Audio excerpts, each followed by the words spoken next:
Reciban un cordial saludo en nombre de los doctores Carlos Ruz Saldívar y Ramar Mendoza Díaz, académicos de la Universidad Veracruzana, así como del de la voz César Fabián Reyes Hernández, maestro en Derechos Humanos y Justicia Constitucional por la referida Casa de Estudios en México.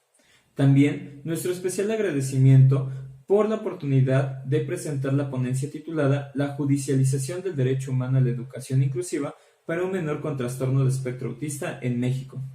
Esto en el marco del Congreso Internacional Nodos del Conocimiento 2020, espacio idóneo para la visibilización de investigaciones y la difusión de sus resultados.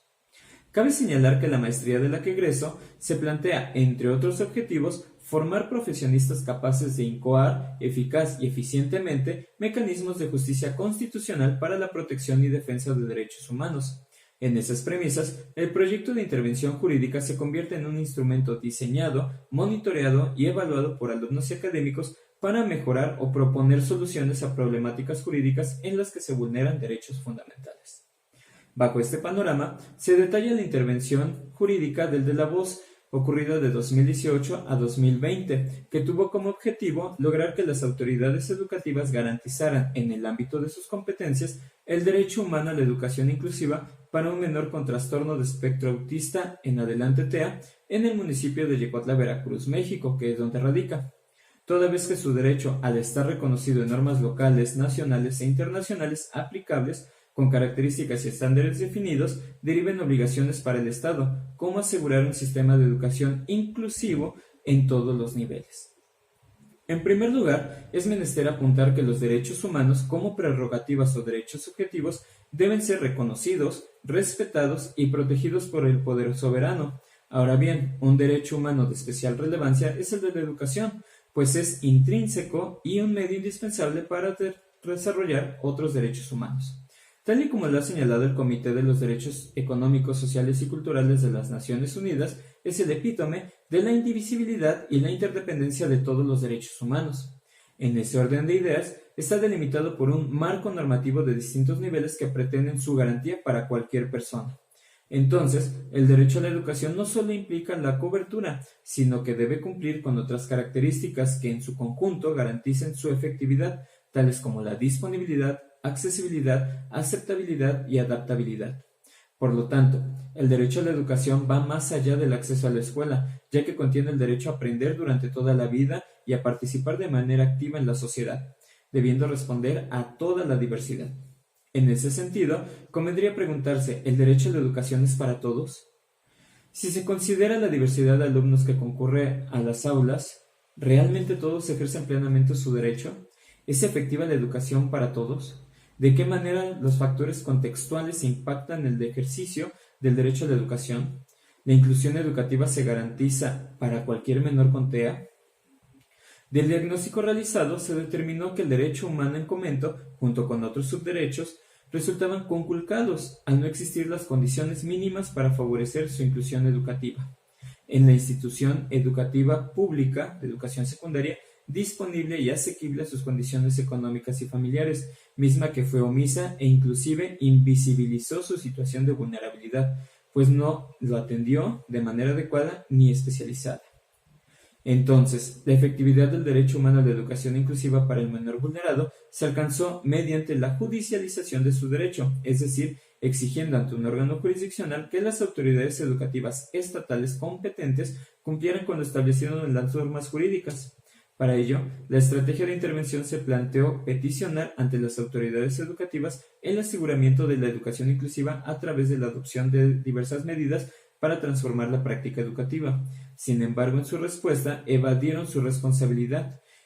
y continuaron con la misión, lo que condujo a la incoación del mecanismo jurisdiccional por excelencia en México para la protección y tutela de los derechos humanos, es decir, el juicio de amparo indirecto. Tras la secuela procesal, el órgano jurisdiccional concedió el amparo al menor vulnerado contra las omisiones de las autoridades educativas, ordenándoles garantizarle educación inclusiva mediante ajustes que respondieran a sus capacidades y a sus necesidades, entre otras, y la más importante, adscribir al plantel educativo público a un maestro sombra que lo acompañe en la jornada escolar hasta que concluya la educación secundaria.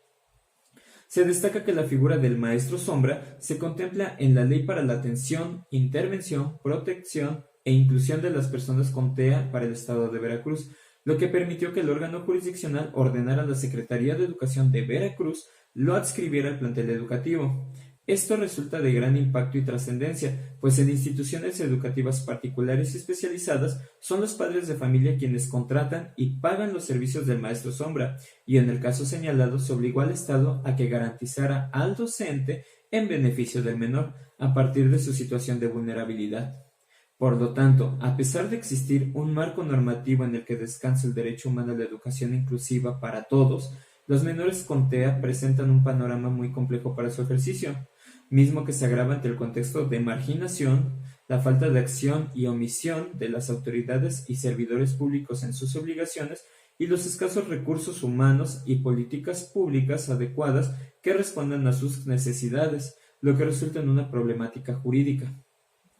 En definitiva, la inclusión educativa debe originarse desde los actores educativos en el contexto inmediato, pero cuando esto no ocurre, se deben emprender acciones que exijan a las autoridades a favorecerla, pues es el Estado el principal responsable de propiciar las condiciones para el ejercicio del derecho a la educación, bajo un enfoque de inclusión. Por lo tanto, la judicialización de la educación inclusiva como un derecho humano y la obtención de una sentencia de juicio de amparo indirecto, además de resolver la problemática, sentó precedente para que más personas con TEA u otra condición que implique situación de vulnerabilidad exijan a las autoridades competentes su garantía y efectividad, ya que no se trata de una dádiva, sino del ejercicio pleno y materialización de los derechos humanos, especialmente para quienes se encuentran en desventaja. Para concluir, no debe ser inadvertido que esta intervención jurídica expuesta ha sido única en Veracruz, pues no existen antecedentes de menores con TEA que hayan exigido jurisdiccionalmente su derecho a la educación inclusiva frente al Estado. De ahí la relevancia de su difusión para la sociedad.